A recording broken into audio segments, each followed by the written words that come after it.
Welcome into DC On Screen, a podcast about the DC Universe properties being brought to film and television.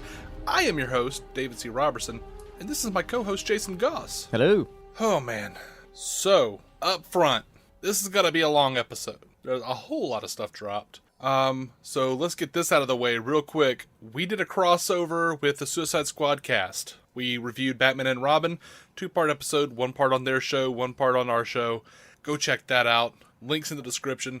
Also, we just did a crossover with Next Time, the comic book television prediction podcast with our buddy Scott Madison. We did an Arrow Season 5 show that's yet to be released and will be on his stream. And a review of Superman 4: The Quest for Peace, which is on ours. It is ready to go. Check that out. One last thing before we dive in. You know what Loot Crate is. It's a bi-monthly Geek and Gamer box. We get you $3 off. That's less than $20 a month for 6 to 8 items that include licensed gear, apparel, collectibles, and exclusives that you won't get anywhere else. LootCrate.com/giant size team up. I think we're probably going to be giant size team up. We're probably going to be past the deadline for this month, so check back next month. We are. All right, that's it. All right, we're going to jump in. Dig in, man. Oh, so much. Put your work Suicide Squad stuff. How did you put it earlier? I asked, like, how's the news going, and you said, fucking Suicide Squad exploded all over the place. I didn't put it like that, but I think I said Suicide Squad. Maybe that was just context. I heard it in your voice. That's what I heard. Man, they are pushing Suicide Squad harder than John Smith pushed to poke at some Hontas, you know what I mean? By the way, have you ever heard the wolf cry to the blue corn moon, Jason? No. Have you ever asked the grinning bobcat why he grinned? No, I've danced with the devil in the pale moonlight, but that was really about as far as I got. Oh. Well, I asked him. He said he had gas. Anyway. Suicide Squad tickets are officially on sale. We have our tickets. Mm-hmm. And, oh man, I'm excited for that. I do love walking up to that little will call electronic box on the side. That line out the door to grab tickets, and I just walk through the thing, grab my tickets, and go. Mm-hmm. Don't know why no one ever thinks of that. I know I was going to see it with Jason, so Jason just went ahead and grabbed the tickets, and they have this new feature on Facebook where you could send money to each other, and I don't know why, but I was like super excited. I was actually more excited to send him $25 over Facebook than I was to know that I had the tickets for Suicide Squad. Sorry, I'm an old man becoming very, very happy with technology. Mm-hmm. I don't know why. Anyway, we're already at the point. I've said this before. I said it about BBS too. We're already at the point where, like, I don't need any more news. I just don't. Just bring me the movie. Just bring me the movie. Well, you're gonna get a lot of news. Oh, I know. Today, like they just instead of releasing all this news, you could just give me the movie. And before getting mad at me, because you're probably gonna get a little mad at me. Oh. All of this has been officially released. Shit. All right. I know.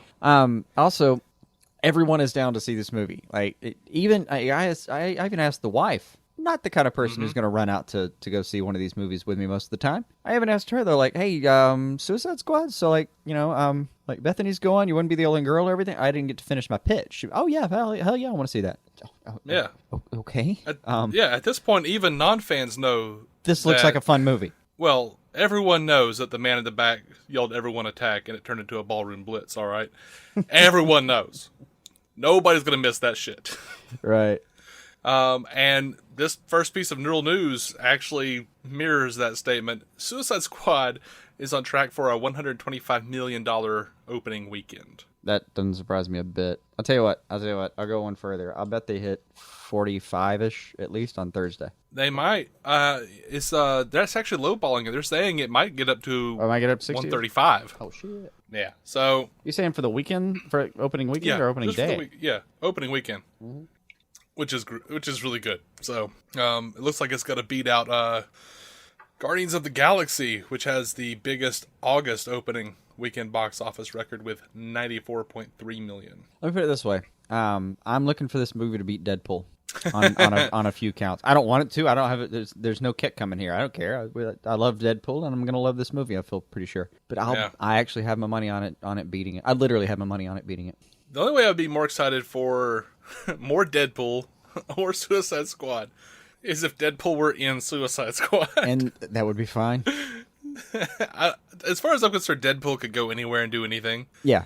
There'd be like 3 people in the audience that would go, "Hey, wait a second," and everyone else would go, "Shut your fucking mouth right now."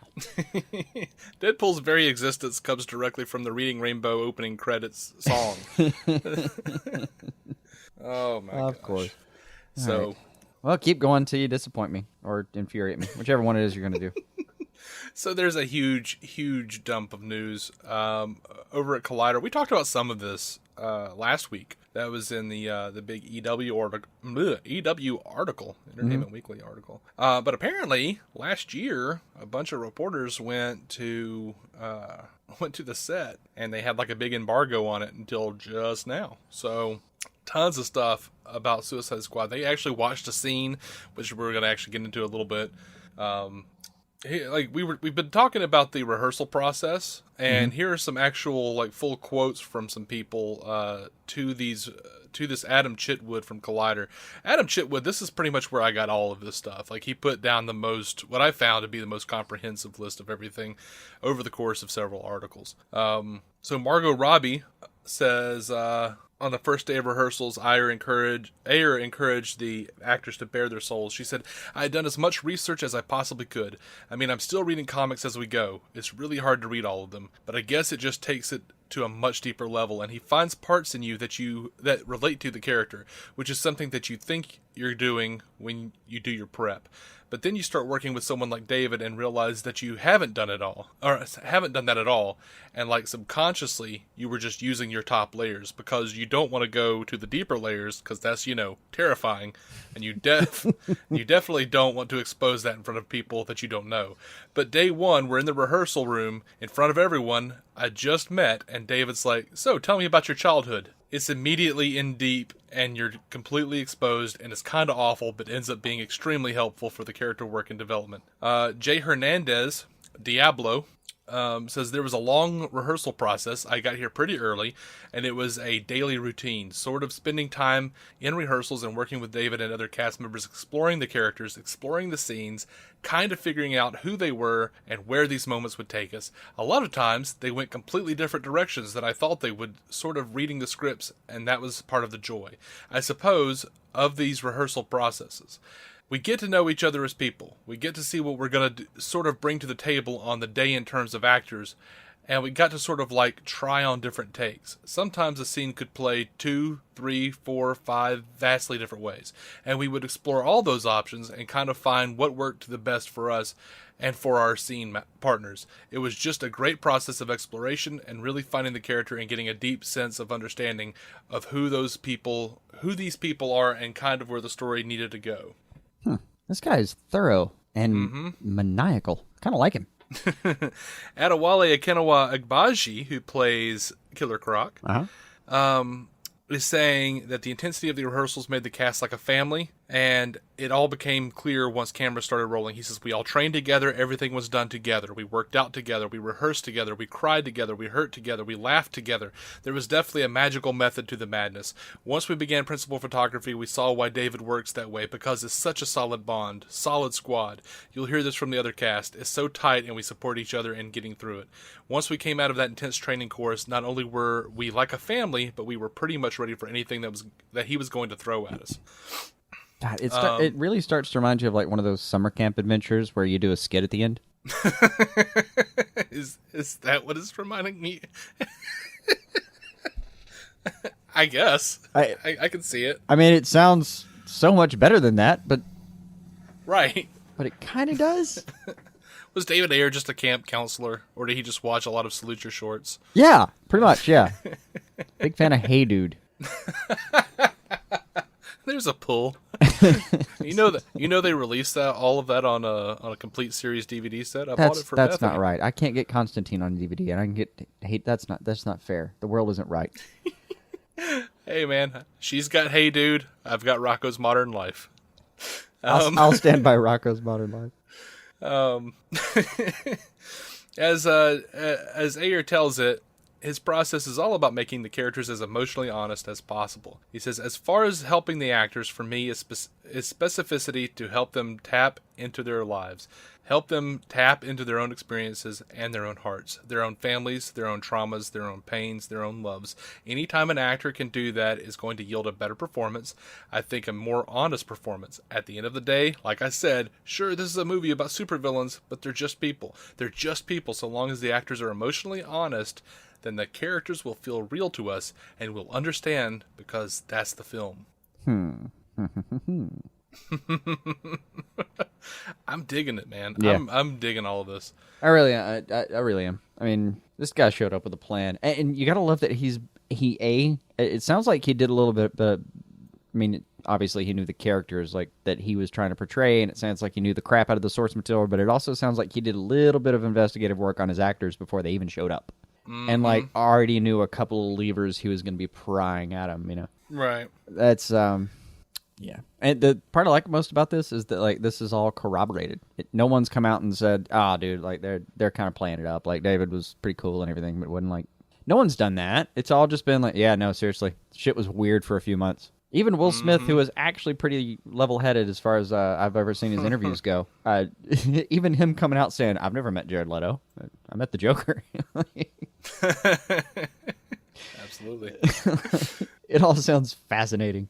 All right, so what follows now is a kind of a lengthy little interview that Adam Chitwood did with Margot Robbie. Adam says there are so many iterations of the character from the... I'm cutting some of this, by the way, because it was a really long interview. Sounds like He says there are so many iterations of the character from the comic books when it was first introduced to the cartoon, which cartoon came first, but, you know. More recently, she's been, like in the Suicide Squad comics, did you get a stack of comics to read for research? She says, yeah, well, I got the role right after Christmas, so my Christmas list consisted of Harley Quinn comics, Suicide Squad comics, any comics that, like, incorporate Harley Quinn. So, yeah, I have a massive stack. Nice. She says Jeff Johns didn't really recommend anything. She pretty much found whatever she was going to get, aside from what she got for Christmas. On expanding the role of female superheroes or anti-heroes and how Harley Quinn fits into that, Robbie says, I don't think it's any secret that the industry is definitely gravitating towards female leads and giving the women a voice.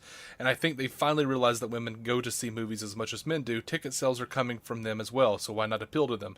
I think they're finding a way. You know, thank God. After all those, after all those reports from Young Justice, just, right. Man, thank you. I don't care if I like a girl property. You can turn all superheroes into just a female property. Just say that they're for girls now. Just do the whole cultural switch. I don't care. I'll watch it. Yeah, I watched Felicity the thing that for happened God's sake.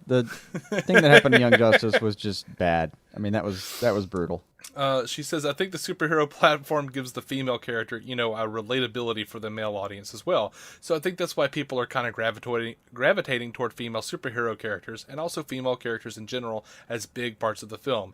So that's great for us, female actors who want to do roles like that, which is really great. But Harley in particular, like you said earlier, she's like she has an endearing quality, even though she is technically one of the bad guys. I was kind of searching online trying to figure out why that was. That even though, how do you make someone likable when they're doing horrible things? Definitely her soft spot for Joker seems to be something people relate to and empathize with. And it makes her more real. And I think also the fact, not just for Harley, but all the characters, because they are so flawed, I think it makes them very accessible for an audience. And I think the fact that they are supervillains kind of makes them a little more exciting. And like I said, accessible. So yeah, I think you definitely don't need to be a good guy to win the audience over. She said that she's been training for Harley at the time of the interview since November of last year. So it was more like 6 months for her on the intense training. Definitely by far the most training regimen I've ever gone through. She talks about, all right, what was the hardest part for you? We heard that you're dancing, you're fighting. She says, yeah, I mean, ironically enough, it's the more simple things that prove to be the most difficult. Like I can technically learn. I started doing gymnastics, I started doing gun training and this and that. I can understand the technical side of how to do something. Oh, that's how you can do a forward walkover or a handstand for 30 seconds. But I didn't have the physical strength to allow myself to do those things. Even the gun training.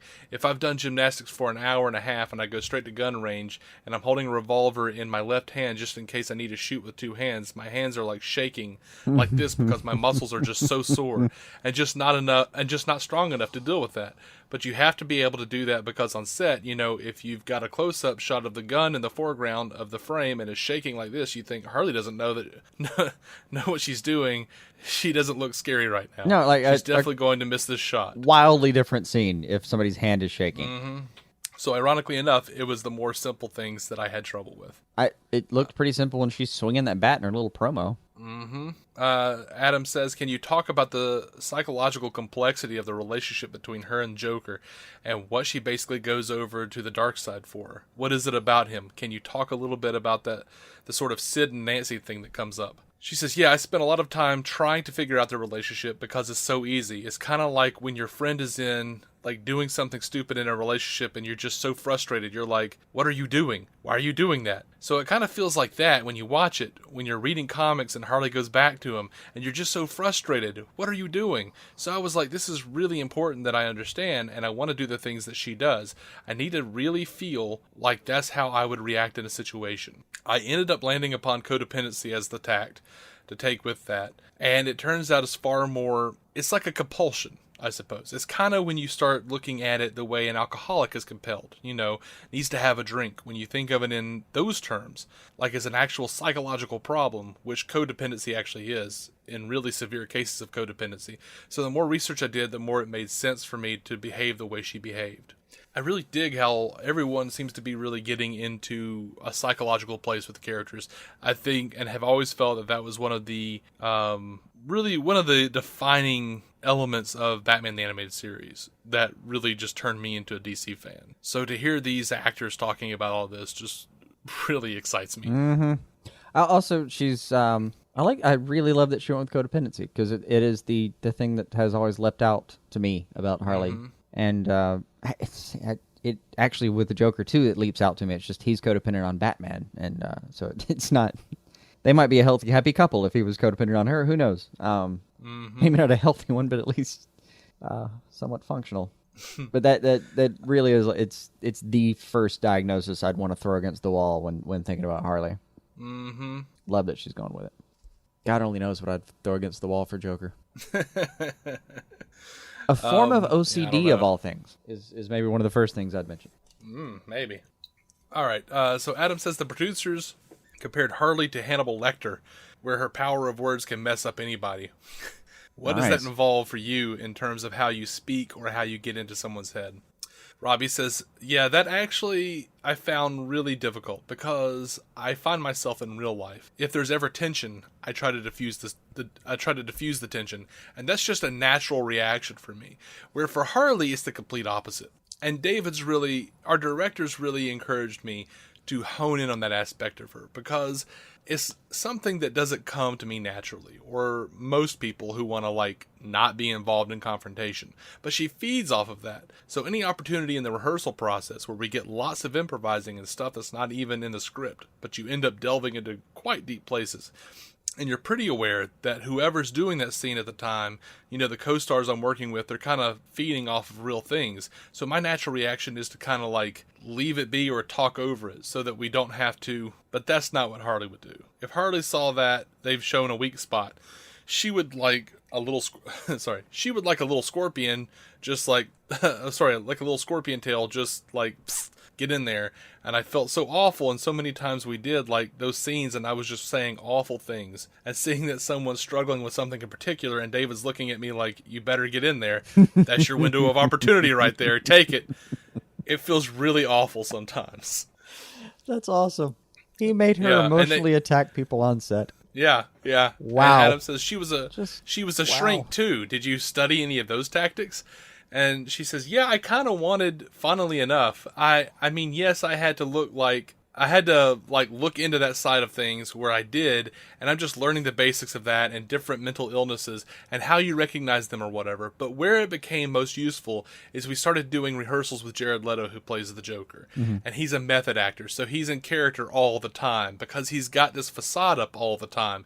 It was really hard for me to get through to him at first, I felt. So I was like, okay, I really got to take this, as if I am trying to crack the Joker, and ended up looking into the MMPI testings they have. It's kind of like a test that psychologists use to determine what mental illness people might have. It's kind of like a list of 500 questions or something. I spent a lot of time reading those, and then whenever we had time to rehearse or improvise, or even in the scenes, I just start with those questions. Some of them are basic, and some of them are not. See which ones would catch him off guard, see how he'd react.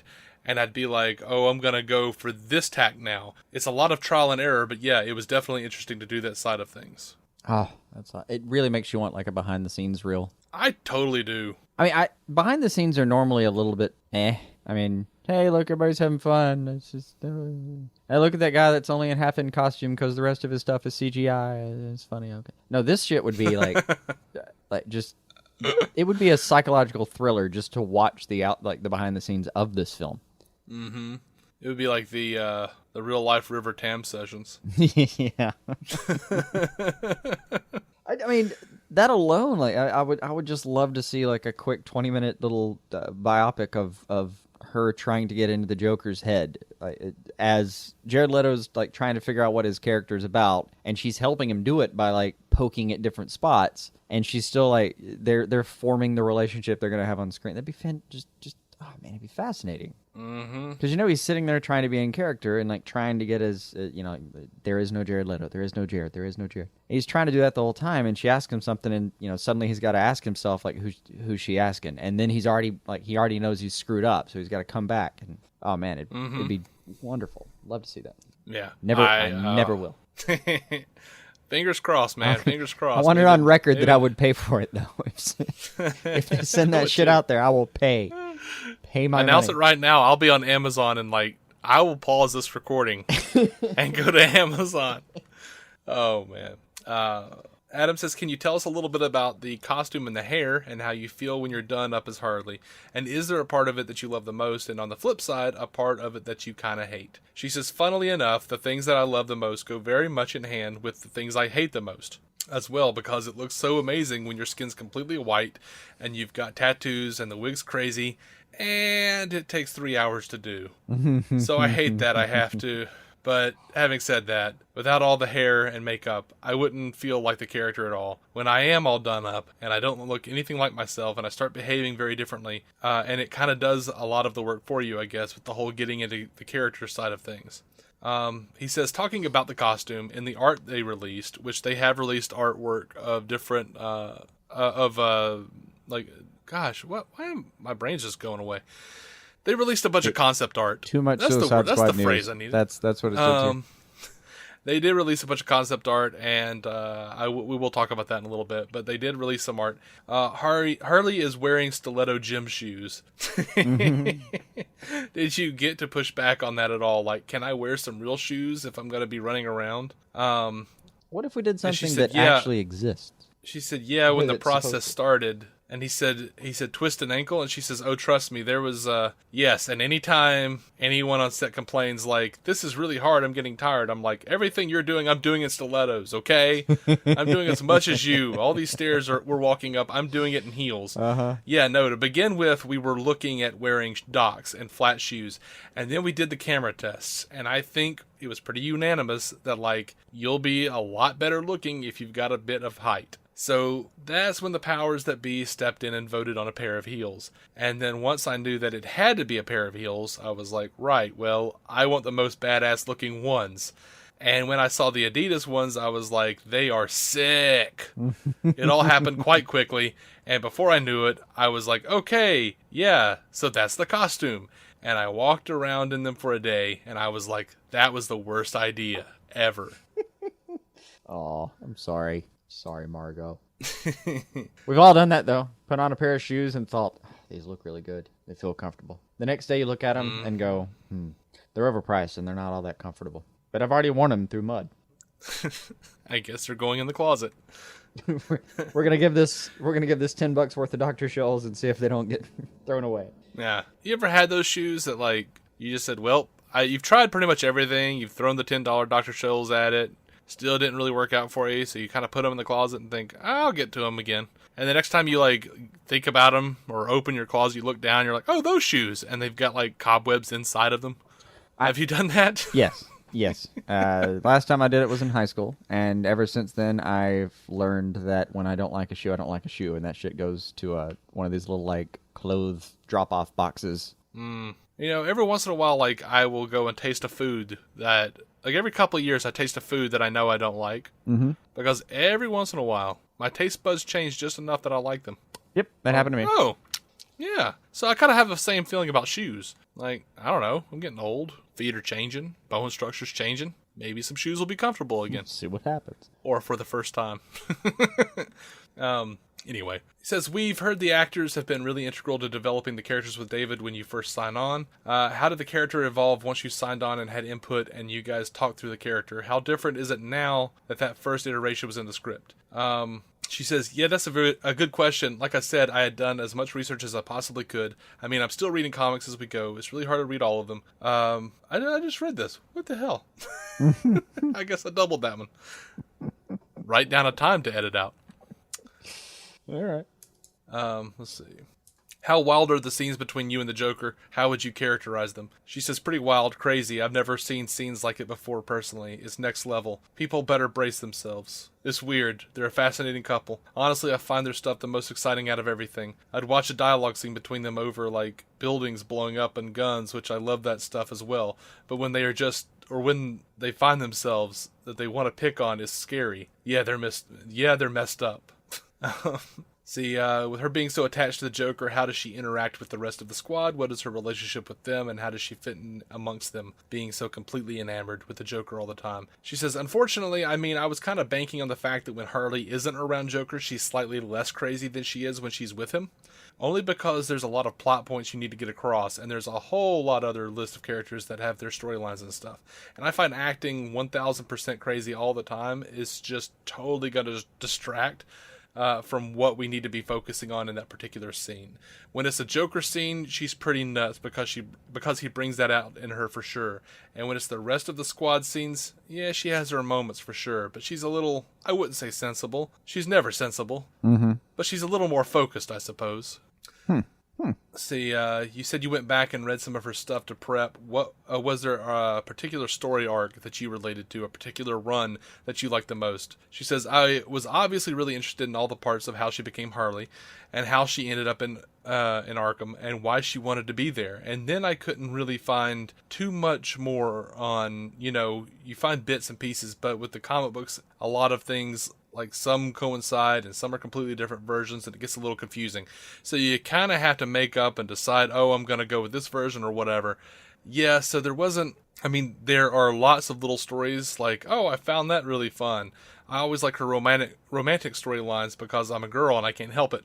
But the things that I found most interesting were the parts where she had her big initial conversations with Joker, and there's a couple of bits throughout the comics where you do flashbacks and you see their first conversations and what they talked about and why, because I just wanted to understand why was she attracted to him or why does she love him.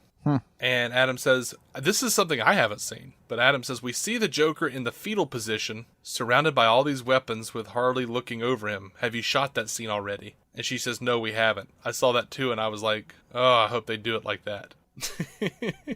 I mean, he says, is that in Arkham? We remember seeing like all the weapons around him. Yeah, I remember him laying there, but I don't remember him being in the fetal position with her exactly. over. I mean, I guess it could have been just 1 second before that cut, so... Well, she's standing over him, though, apparently. So, that's weird. He just keeps a room full of weapons? I guess. Probably. He says, is that in Arkham? Is that an early kind of scene, you think? She says, no, it's not in Arkham, but it's a flashback scene. All right, so here's a bunch of things to know. This is also part of the Adam Chitwood article, or one of them. This is a lot of little snippets about Suicide Squad.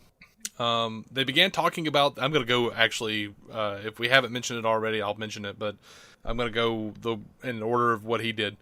They began talking about the expanding universe while they were making Man of Steel, but Suicide Squad wasn't firmed up until David Ayer pitched his take on the material. The present-day story of Suicide Squad, and by the way, Jason, just jump in with any thoughts you have. The present-day story of Suicide Squad takes place after the events of Man of Steel and Batman v Superman, and is connected to Batman v Superman in many ways. The film has a fractured narrative, with a number of flashbacks that reveal more of the Joker and Harley Quinn's relationship in the world of casinos and gangsters. The Joker as a character That's was on where the they're getting table. All right, that's probably why that the book is just called I think it's just called Joker. And I've been told that that Leto was specifically reading that one at some point. Somebody like caught him with it on his phone somewhere. I think that was a different one that they caught him with. Was it a different one? I'd have to remember. Yeah. I think that was a Scott Snyder that they caught him reading, Ooh, but I'm not sure. That's not bad either. But I think that was at least on like the list of things that they were gonna take inspiration from. So early Gangland days, maybe look to that one. Yeah. They said the Joker as a character was on the table, but they didn't want to move forward with him until they had a part worthy of a great actor and a great actor who would play the part. So they were banking him. I guess they were hoping for something like him. Yeah. I mean, the Joker is a true. The Joker's so iconic. You can set him on the back burner and go, look, when he's right, he's right. We're not going to eat this fruit before it's ripe, though. Okay, guys. The film is a true ensemble, but Deadshot is the proverbial leader. And Ayer says this is really Will Smith's movie. That worries me. It doesn't worry me. Not one bit. I mean, I haven't enjoyed every movie that guy's ever been in, but damn it, he is good. He's Will Smith. I mean, sure. It's very rare that he's transcended that. As you've said, he's mostly Will Smith playing so-and-so, but I tend to disagree. At least during the amount of time it takes me to watch a film. For like 2 hours, he's whoever that guy is. And then when I think about it later, sometimes I see your point. But while I'm watching, I'll be like, cool, Lawton, we're good. Go forward. Right. See. I'm skipping over some stuff real quick. I'm sorry. Joel Kinnaman's Rick Flag is described as the right-hand man of Amanda Waller. Kinnaman gained 30 pounds in 2 months to beef up to play the character. Damn! Damn, son! They made an effort to make real, full-bodied characters instead of simply straight-up villains, but some will be more redeemable than others. The adversaries in the film are being kept under wraps, but the producers hinted that they may not actually be pulling their own levers. Oh, okay. Now, I also heard a producer on a separate article that I didn't write down for some reason, but said that the Joker is certainly one of the adversaries in the film, but that doesn't mean that he is the adversary. Well, Which, I mean, it's good to putting hear that together with this comment makes me wonder. Sorry, what? I was going to say it's good to hear the producer confirm that, but we knew that. Just makes me wonder if the Joker is actually pulling his own strings in the movie, or at least in the present day. Apparently, the second unit director is Guy Norris, who worked on Mad Max Fury Road. Well, I didn't have problems with how the film was shot. Okay. Right. From all accounts, it looks like a pretty film. I haven't seen it. It was a good looking film. I just got bored as hell. Wait for all the hate to come in after I said that. Yeah. Well, I've been getting it for the DKR Batman and Robin stuff, so now it's your turn, buddy boy. Yeah, I'll go be a punching boy for a little while. Putting Batman in the film was David Ayer's idea and desire because he has such a strong connection to so many of the characters in Belle Rev. They actually chose, and this is interesting because you and I talked about this, like how like there's no security on the Suicide Squad set last year, but it says they chose to shoot the outdoor Batmobile scenes knowing full well that set photos and videos would leak, but they didn't want to compromise the integrity of practical effects and using real streets. All right. And before they started shooting the outdoor Batmobile scenes, they paraded it up and down the street so all the fans who had lined up could get their pictures out of the way. Okay, that's cool. Right? That's kind of cool for everybody involved. That's kind of an amazing marketing campaign. Yeah. I would like to have been there for that one, though. Just who doesn't want to say that they were standing on a street corner and watched the Batmobile run by at some point in your life? I wouldn't mind it. I get excited when I see I get excited when I just see a black car drive by that looks kind of like the Batmobile. I have actually done that. I literally like pulled up next to a guy and like pointed at his car and went, "Yeah, man." I forget what model Eastwood. That he had blacked out everything that could possibly be blacked out. And I remember looking at the guy going, "No, there's no way you're not doing this on purpose." What's up, dude? Oh yeah. Scott Eastwood plays a Navy SEAL that's part of the main mission alongside the Suicide Squad, not a comic book character. Well, Rick Flag has to have some friends too, right? I guess so, yeah. Ayer chose which members of the Suicide Squad would be in the movie. There was no mandate from the studio. He did collaborate with Jeff Johns when it came to crafting certain stories for some of the characters. That is just always a good thing. Mm-hmm. Like you can turn a meeting on its head. If the meeting's going very poorly and you're pitching an idea, if you just said, "Well, I did collaborate with Jeff Johns," totally different meeting. Mm-hmm. Mm-hmm. Now, while on the set, the producers did stress, and remember, this is from last year. While on the set, the producers stress that the film has a tremendous sense of humor as a result of putting this dysfunctional family together. They were going for a lot of humor way before BVS ever, I don't know, humor flopped? What? I can't call it a flop. It made almost $1 billion. They were as funny as a drunk accountant at an open mic night. It made no attempt to do so, though, in all fairness to drunk accountants at open mic nights. You go, guys. No. You go do your thing. David Ayer wrote the character of Deadshot for Will Smith. Awesome, actually. Again, worrisome. No. Totally down. Nah. Totally down with it. I don't know. I'm worried that I'm going to be watching Deadshot and expecting Tommy Lee Jones to come out and hand him a noisy cricket. Nah. Nah, we can do better than that. Dave, you don't have to be jiggy. I can be jiggy for both of us. Well, here's to getting jiggy with it, sir. Deadshot is in his mask for a fair amount of the time in the film. Diablo's fire powers are a mix of practical and CG effects. Awesome. His prison cell can be flooded if he starts to light up. Appropriate. What do you do with Slipknot? Throw scissors in the cell?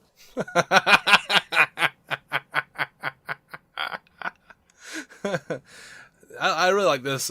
David Ayer would come up with new ideas on set or hand over new pages that he just wrote that ended up being an entire monologue. There's a love story between Rick Flag and June Moon. Oh, really? Okay. Yeah, I didn't know that. Yeah. None of that came across in the trailers, but okay, sure. Yeah. Roll with it. Adewale Akinnuoye-Agbaje had to practice a lot in the mirror with his Killer Croc mask to figure out how intensely he needed to push out his facial expressions.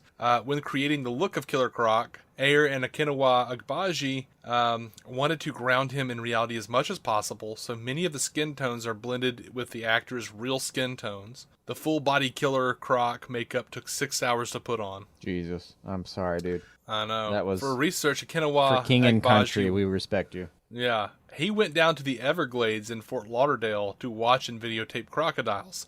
This apparently led to him developing signature moves for his character when he launches into his prey. He developed a specific walk for Killer Croc that is sinuous, almost as if he's moving through water. Nice.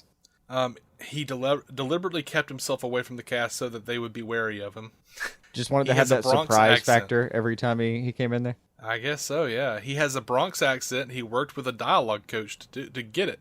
Oh, so we're not going to do he's Southern sometimes in the books. And like BTAS, he has like a Southern affectation every now and then. Yeah, sometimes he has like a Southern kind of a thing. And other times I think it's just because his first name is Waylon and the writers just think, oh, okay, he's from Tennessee. Gotcha. Right. I kind of like that, though. It always does make me wonder what he's doing. I gotta admit, who the hell in Brooklyn names their kid Waylon?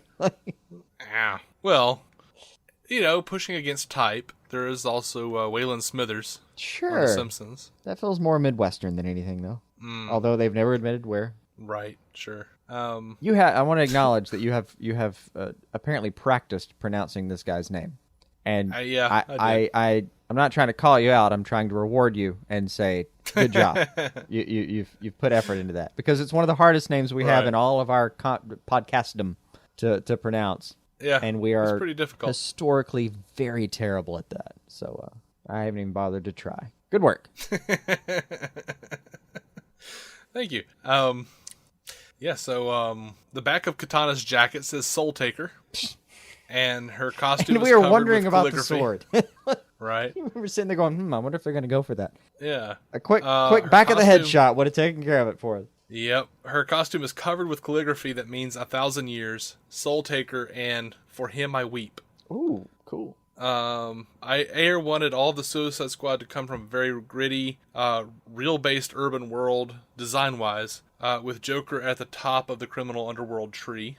Meaning the most pimpin'? One of the first things costume designer Kate Hawley was asked to... By the way, I like that if you actually speak like Harley does in the animated series, the designer's name is Harley. Kate Hawley was asked to work on was Joker's ring, which is like a papal ring. So That sounds so right. The Joker's design was inspired by bespoke Mexican cartel leaders. We have talked about that before. Yeah. Apparently, one of the early ideas for Joker's tattoos was that Harley Quinn had tattooed him, scribbling on him with Sharpies and shit while he was out of it for the night. That's pretty good. Apparently, the female-dominated costume department were big fans of this iteration of Harley Quinn, who in many ways is an alpha right alongside Joker, and they started out with a motto for her as a dominant woman. People like you need to fuck people like me. It may be the worst pickup line I've ever heard in my life. Right? And you know the fucked up part? On like at least if you went out and tried that on 50 people, I'll bet it works on one. I bet it works on more than one. It just depends on whether or not it's being said to a man or a woman, I think. Well, you might as well, I guess, increase your odds if you're down for it. I mean, in this way, it's like Harley is saying. Rather than me sounding like I'm trying to limit it to one, I'm saying go try that on 50 people. I'll bet you go home with somebody that night. Mm-hmm. If you're Harley Quinn and you try that on 50 people, I bet you go home with 49. That's about right. Yeah. All right, so they explored the design of Harley Quinn thoroughly before settling on the final costume. They even did a mock-up of the original Jester's costume. Yeah, I actually saw that. There is a reinvention in the film of the moment from the comics with the traditional Joker in the black and white tailcoat holding Harley. Nice. There is a scene, I don't know why, but this makes me happy. There's a scene in one of the Joker's clubs where he has gold go-go dancers all wearing Batman masks. All of Enchantress's costume designs are rooted in North American history. Karen Fukuhara, who plays Katana, says she read through the Katana comics and Birds of Prey to prepare. Mm-hmm. And she said, I come from a very Japanese family, so it wasn't that hard to understand her as a person. To audition for Katana, Fukuhara had to perform a monologue and then do both a martial arts demonstration and a sword fighting demonstration. Her backstory involving her family is not explicitly addressed in the film, but the soul of her husband is in her sword, and she does have conversations with it. Gotcha. Cool. All right, the last trailer had a little moment where he went, yeah, I think so. Mm-hmm. Katana has a strong bond with Rick Flag. Apparently Will Smith would rap with the cast in between takes.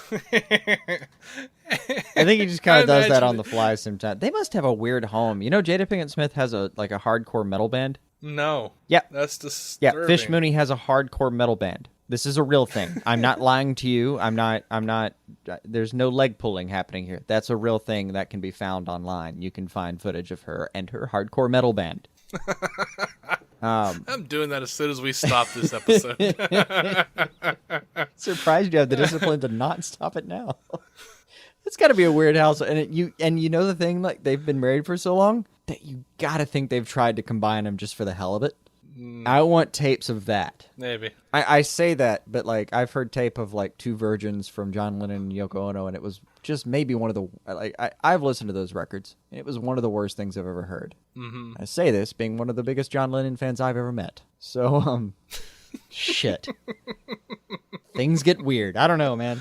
At one point, he's just tapping the guitar, just like spanking it. Like you should not be able to describe any moment in any album as spanking the guitar. I want to say that should be a euphemism for something, but I don't know what. I genuinely don't know what. It should be a euphemism for failing at a record. or anything ever done by Nickelback. Oh, wow. Yeah, we should just start using that as whenever we screw up or something on the show or in life, just like, just over here spanking the guitar. Yeah. Well, we already had like a phrase for, oh man, that was like the worst thing I've ever done. With GM answering something. Mm-hmm. I want to make a t-shirt now. I want to make a t-shirt for like a merch t-shirt, mm-hmm. This says come spank the guitar with DC on screen. Anyway, if you guys want that, let me know. I still want to get the shirt you were determined to do last summer about with the Bill Murray face with. Oh yeah, I would have been a great Batman. Yeah. I believe that. I fully believe that. Yeah. Let's see what else we have here. God, on this Suicide Squad cast, for lack of a better term. Sorry, guys. Mm-hmm. Sorry, Tim. I promise that's the only time I'll ever do that. I know you're the one that's really going to be worried about it. See you in a few days, Scott. Yeah, on this. See you the 25th, Scott. What up? Will Smith, him rapping though, I just keep imagining he was doing it because he was like, "Come on, we could do this again." Like missing the old days of when he would like put out a hit rap single for whatever movie he was in.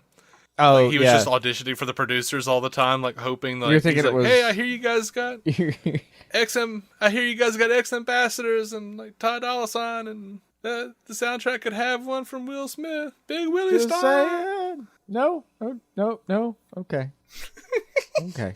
I do. I wonder if he actually did try to get onto the soundtrack.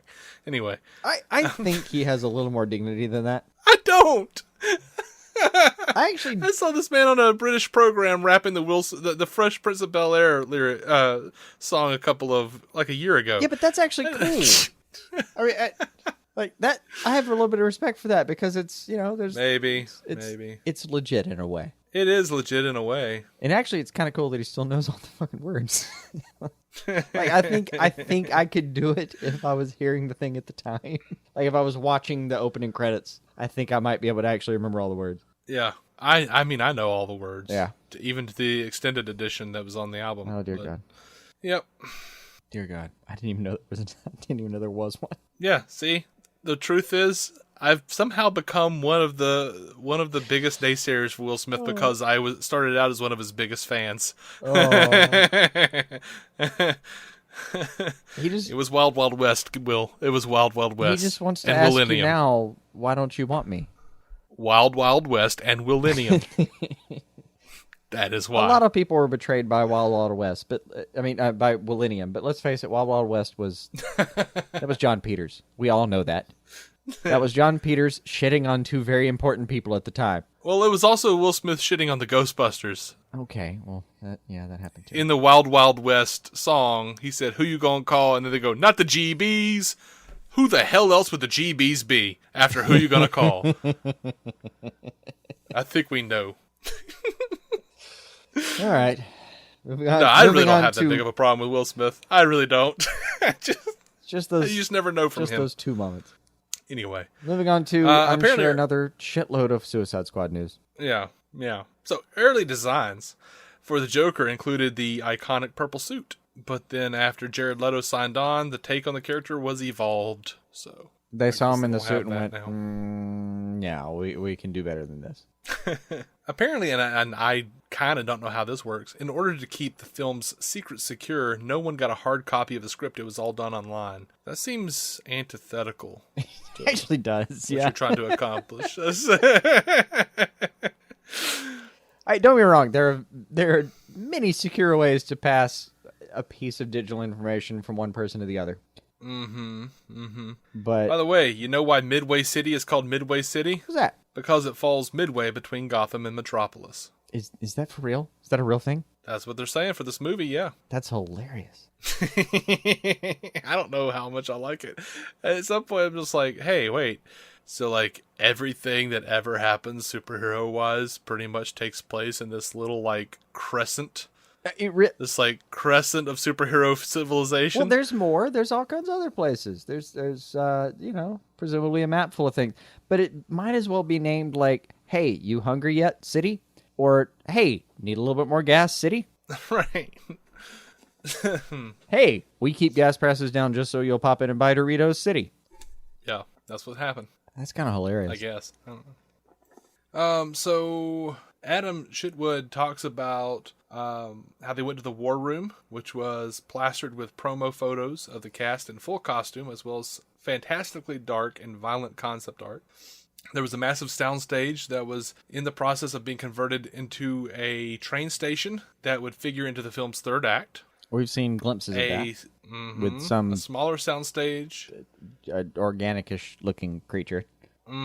With Enchantress in the middle of it that we've seen now. With some promos that came out this week. There is a smaller soundstage that had Killer Croc's cell, his little swampy area.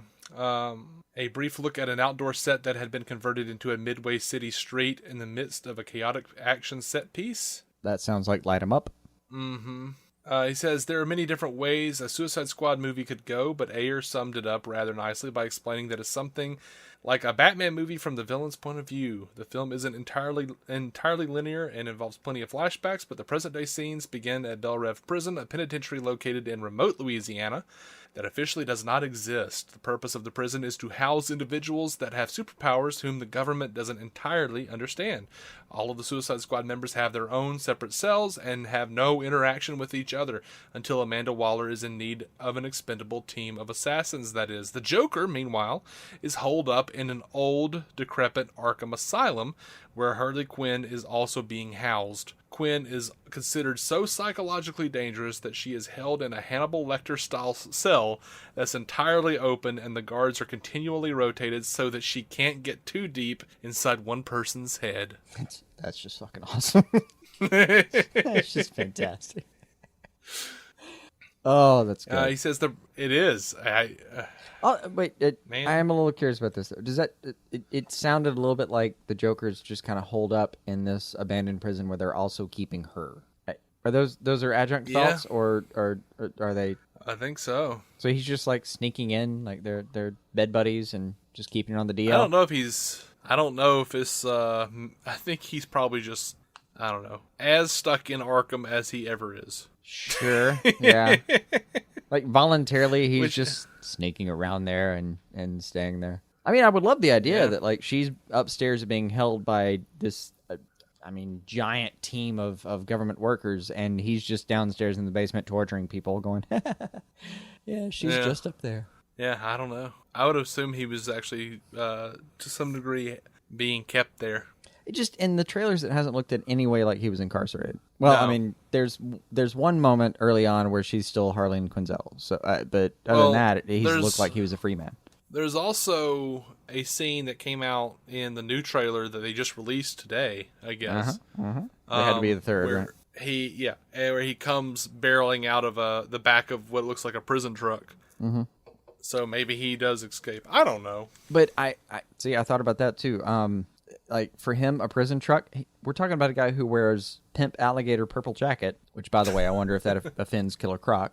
And wouldn't it be amazing if it did? I would love that. Like, wears pimp-ass alligator jacket, but with, like, he isn't he wearing his, like, Arkham Asylum scrubs, for lack of a better word? I think he is at some point, yeah.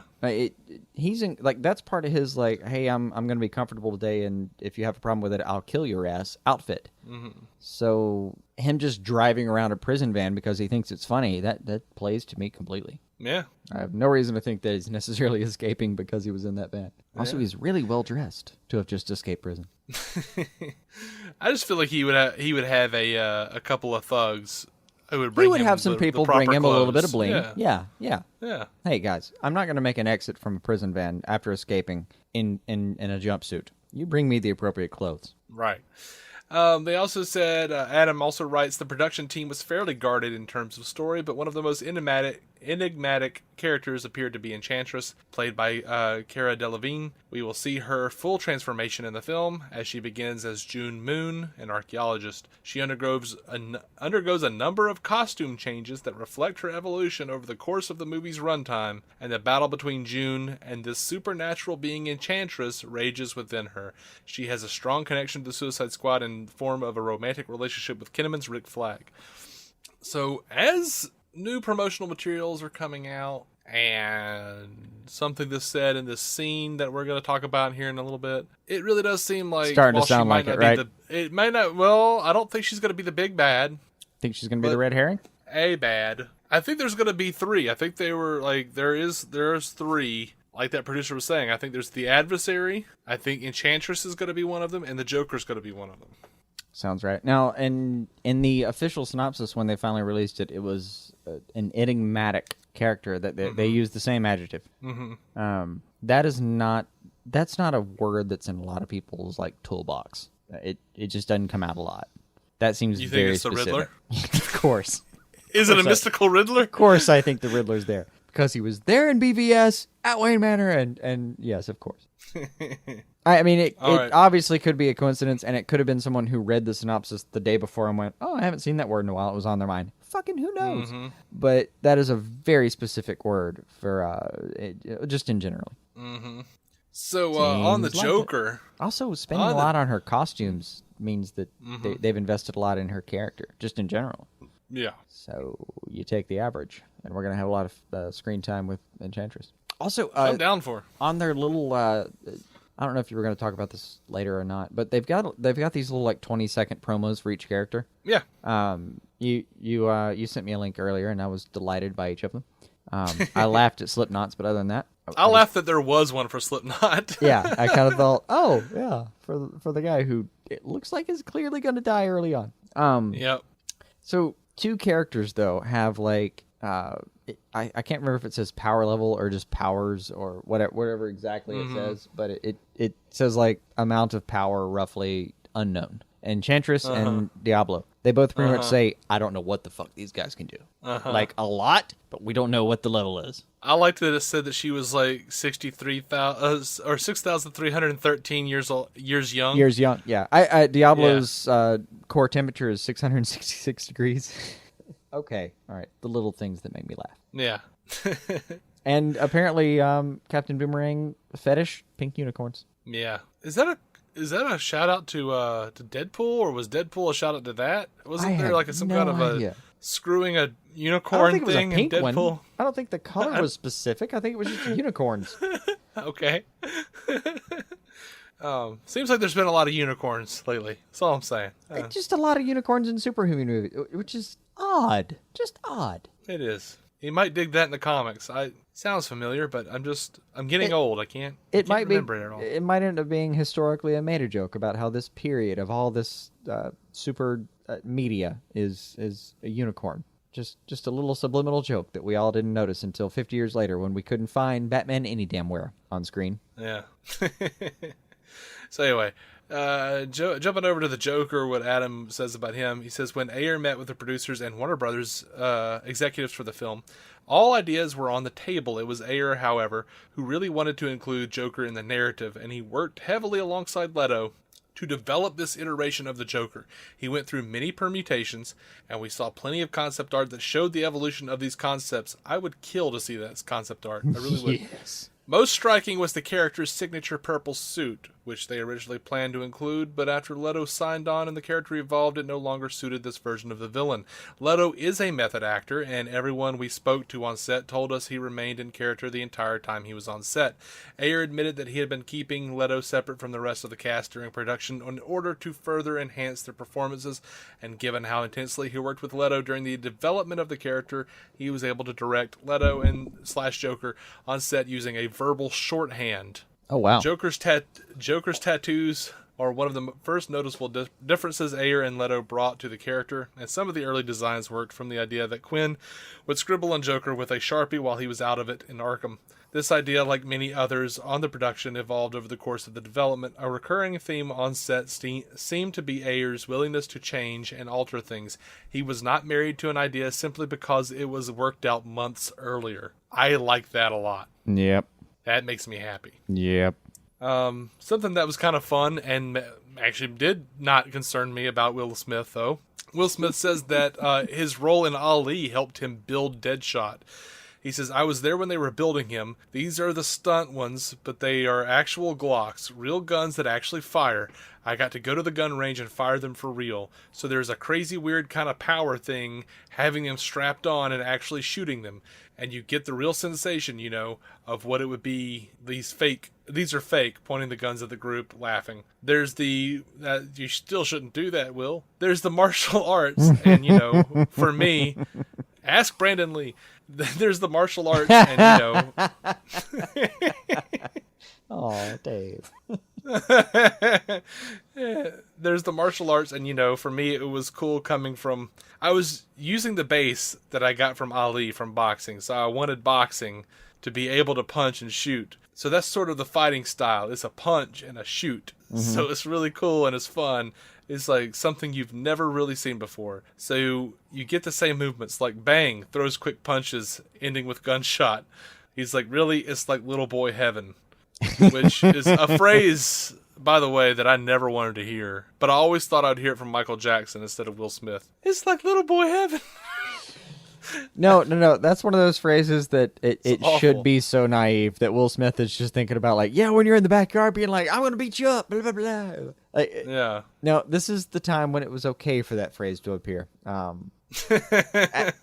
Neverland Ranch was not the time. Yeah, that in this day and age of sound bites, that's the last thing you want to say in the middle of a sound bite. I could see that, but still, I kind of agree with him just in general. Like you're I don't know if you ever did this, man. I don't know, but like I remember kind of like you're in the backyard with like some other 6-year-old, and like y'all are having fake sword fights with like 2 pieces of freaking, I don't know, dowels if you have them, if you're lucky enough, I guess, to be able to hit each other with real things, or like the inside of paper towel rolls, whatever the hell you have. Yeah, you're in there like having sword fights and blah blah blah, and like one person's like, "And my sword's a gun now," pew pew pew, and you're thinking, "Well, that's bullshit," but for him, it could work. Yeah. And with his little wrist kid mounted guns, you can totally see him kind of going pop, pop, pop, left, right, little bit of a jab. Oh, by the way, shot to the head. Yeah, Sorry. yeah. I hated when kids did that shit.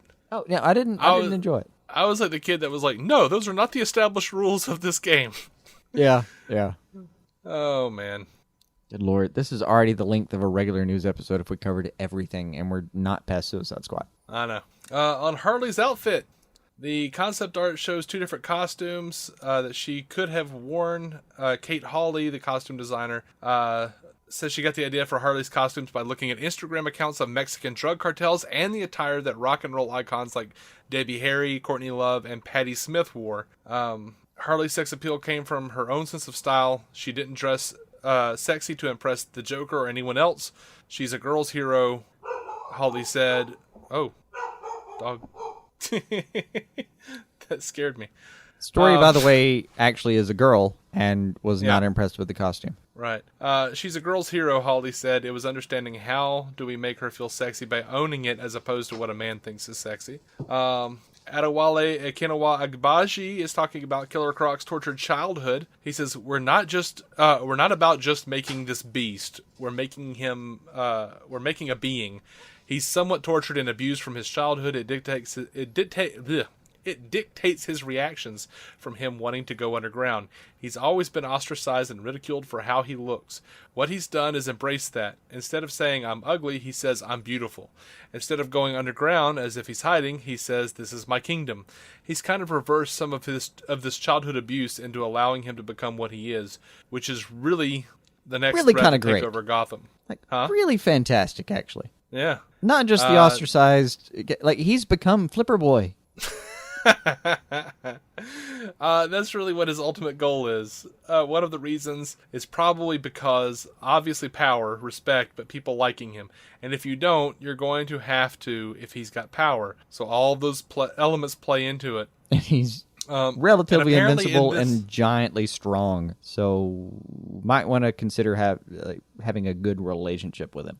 Yeah, in general. Apparently, this iteration of Killer Croc sculpts cats. Sculpts cats. Yep.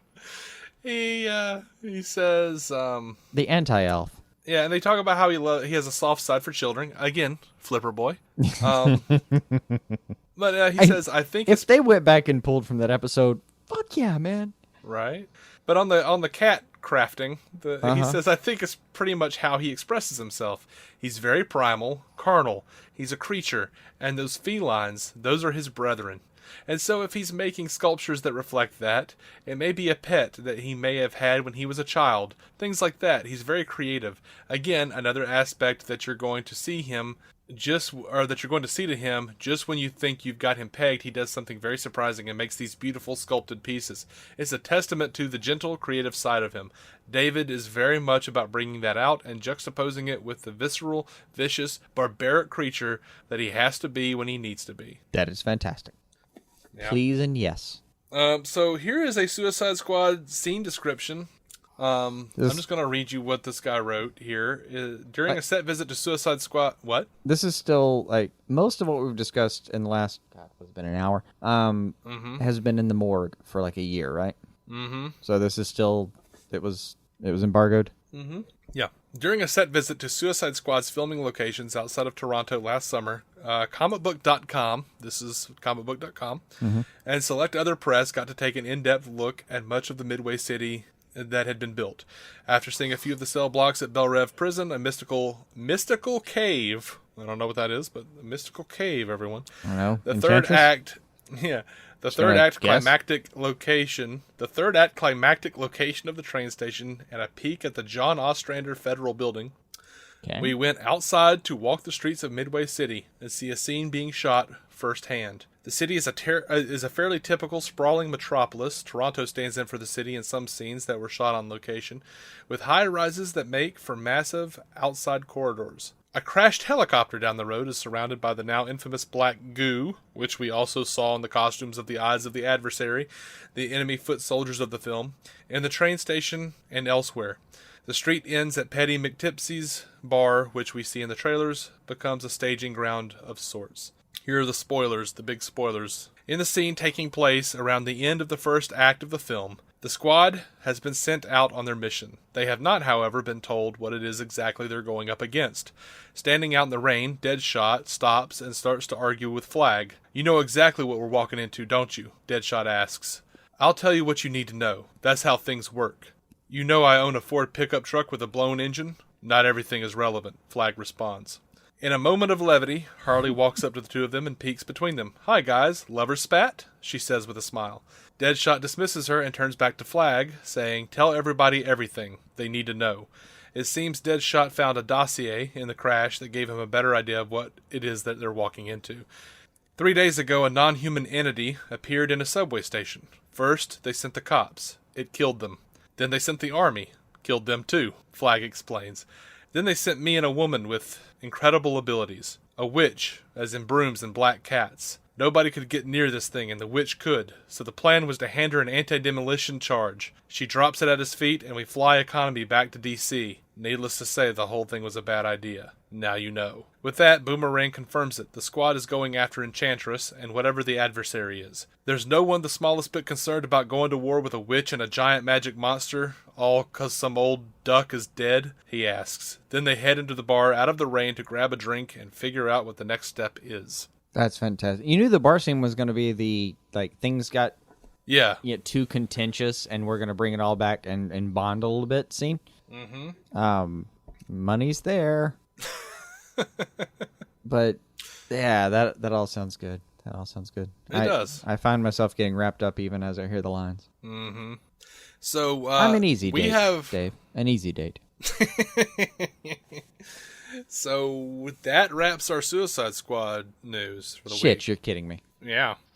All right. Under Wonder Woman. Okay. The Wonder Woman synopsis has officially been announced. Uh-huh. Wonder Woman hits movie theaters around the world next summer when Gal Gadot, I always say it wrong, Gal Gadot returns as the title character in the epic action-adventure from director Patty Jenkins. Before she was Wonder Woman, she was Diana, Princess of the Amazons, trained to be an unconquerable warrior. Mm-hmm. Raised on a sheltered island paradise, when an American pilot crashes on their shores and tells of a massive conflict raging in the outside world, Diana leaves her home, convinced she can stop the threat. Fighting alongside man in a war to end all wars, Diana will discover her full powers and her true destiny. Oh, okay. Yep.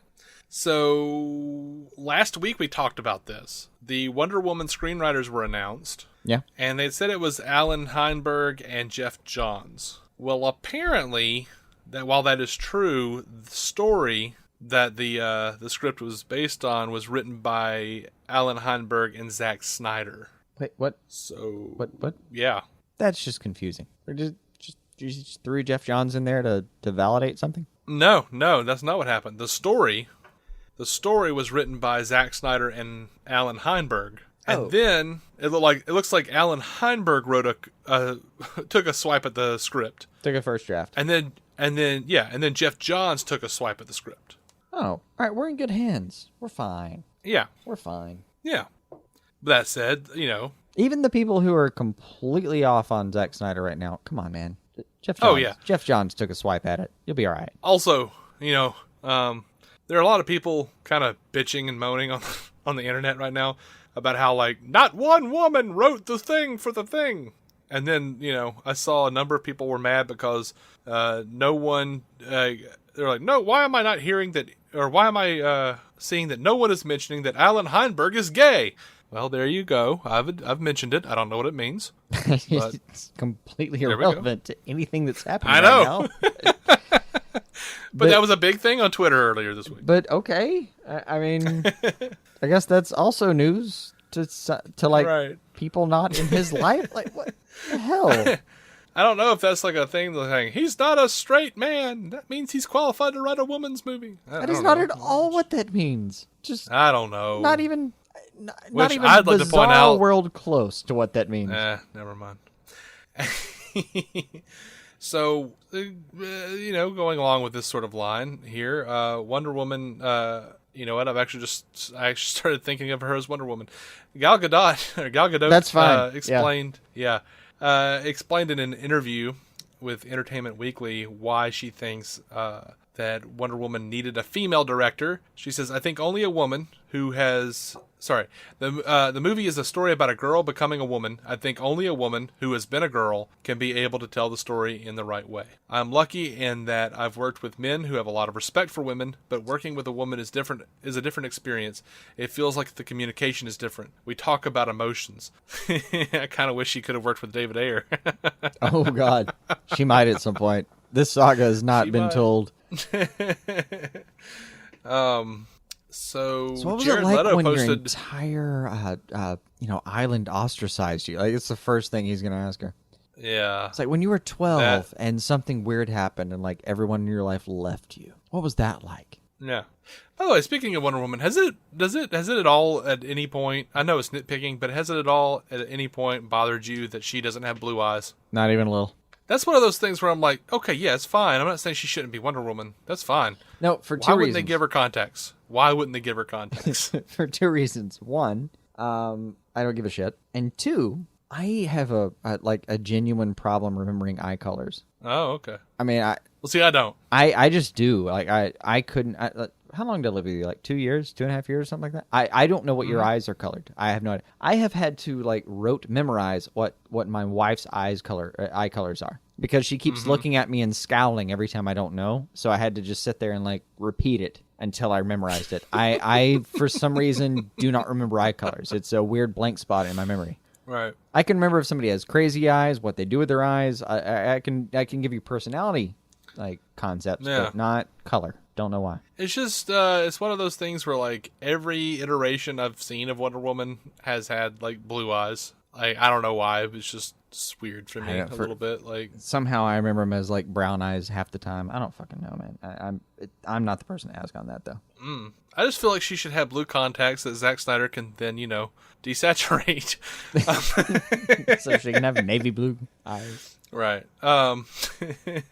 So Jared Leto posted a Joker selfie from a London set, apparently. Woo! Listen to that. I'm already excited, and I haven't even seen him. Know what's shooting in London now? I do know what's shooting in London right now. So I'll finish the push for you. The Joker may be making an appearance in the Justice League. Yeah, part maybe. 1. Well, there's no part 1. They've said. That's right. They're gonna do their own standalone movie. Yeah, right. I'm still. I'll believe that when I see it. Yeah, jumping over to I believe it. I don't, But anyway, jumping over to a standalone. It was pre-labeled part 1 and part 2 for like years in pre-production. I'll believe it when I get to the end of part. I'm gonna still call it part 1 when I get to the very end of part 1 and go, that felt like a complete movie. So this is totally rumor, but BatmanOnFilm.com, which are usually pretty dependable, is saying that the solo Batman movie is going to involve Batman being locked up in Arkham for at least a portion of the film. Fantastic. So I don't know. As far as I know, it's still a rumor at this point. Here's the thing though, like the rumor that's out there is, we're gonna do Arkham Asylum, and like people have pulled the game Arkham Asylum. Are you kidding me? Like, no, pull the book Arkham Asylum. Like, that's the thing you should be hoping for. I mean, don't get me wrong. I loved the game Arkham Asylum, written by Paul Dini. These are great things. But the book, the Grant Morrison book, are you kidding me? Yeah. Pray for that, kids. A serious house on serious earth. Yes. Yeah. That's what you want in your life. I don't want an adaptation of that because that was largely in Batman's head, if you're to believe Grant Morrison. I don't care if it's an adaptation or an anything. If you take some of the instincts and inspirations for that, even, I'm good. Sure. Well, if all you took was Harvey Dent being in there and him having like this dichotomous OCD and just expanded, like even some of the simple storylines in that are just Grant Morrison level good. Yeah. So, yeah, I mean, I agree. But, like I said, it's rumor. Also rumor, though, don't get me wrong, is that the backfall here is like, oh, we got the Paul Dini version? Oh, no. What will we do with our lives? Fucking we'll be okay. I'm not jumping off a bridge, man. All right. So, moving on, still on the solo Batman project here. Matt Damon has said that he would be in a superhero movie if Ben Affleck directed it. Mm-hmm. And the internet kind of lost their shit for a minute. Of course. But this is a rumor. But it comes from Humberto Gonzalez from over there on Heroic Hollywood. Which means that if I was invited to the set of any production and they handed me a script and I was able to read it, and then the next day Humberto Gonzalez came out and said something that contradicted it, I would probably believe Humberto Gonzalez, because this dude just like somehow knows all the things. He gets the scoops. He's very rarely wrong. He seems to think that Matt Damon is going to be playing a Batman villain in the standalone, and it should be Harvey Dent. It should be Harvey Dent. Jamie Tannock, one of our Facebook followers, said I think it might be Harvey Dent. So I told them I would give them a shout out because that is a great call. And you're absolutely correct. It should be Harvey Dent. It just should be. But yeah, now Humberto said this during like a Periscope, and they were like, "Oh, you got any scoops?" And he said he thinks he's like, "Oh yeah, Matt Damon is probably gonna be a Batman villain." Oh, was that a scoop? So I don't know. It may come to fruition. Matt Damon, like so many other people who's tried to be Batman born movies, would really love to be involved in this. Right. And I think it would be great to actually see him as a Harvey Dent who was friends with Bruce Wayne. Oh, it'd be fantastic. Since he and Ben Affleck are best friends. You know damn well they could do the chemistry on it. And yeah, like the worst part would be them keeping their accents out of the damn thing. I don't think that would be difficult. Keep the Boston out. Like that would be hard for him. But other than that, like I don't think he could look like a Harvey Dent. Yeah, I know they could both do it, but like he could look like a Harvey, no problem whatsoever. And Matt has done a couple of crazy roles. I think he could totally do it. I mean, absolutely. I Have guess you seen the talented Mr. Ripley? Yeah, he's good, man. Yeah, he's good. I know he's got the range for it. No objections on my end. Yeah. All right, you ready to jump into TV? Oh, for God's sake, yes. Did you forget we have TV? I forgot it even existed for a little while there. At this point, TV it consists of Stranger Things. That's all I've heard about for like days. For what?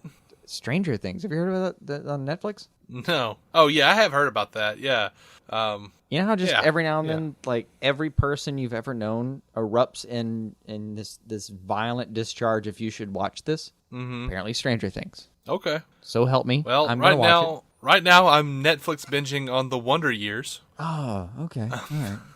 I am, and I'm going to go ahead and pitch this at least once right now. I am rewatching Constantine on CWC. That does work with our TV segment here. If there's a TV segment you'd like to go into later that will let me expound upon that, we shall do so. Oh, I'm really excited. Guess what they announced? Go forth. They're going to, Netflix is going to be like the international go-to place for all Star Trek series. They're going to be playing the new show. So how long, so immediately or? If I understand it correctly, like 24 hours after it comes out. Oh. They'll have it up. They're going to Hulu it. If I understand what I read correctly, nice. All right, so details remain to be seen, but theoretically, the $7.99 you're already paying for Netflix might get you the new Star Trek series instead of having to go pay, what was it, like $5 a month for CBS? Right. I wouldn't $5.99, something like that. $5.99? Shit, it's another $1. Yeah. So anyway. For me, not worth it, because I was just thinking, do I have to pay that much to watch Supergirl? I'm getting a DVR. Fuck this shit. All right, so Gotham has cast their Jervis Tetch. The Mad Hatter has been cast, y'all. Ooh, who we got?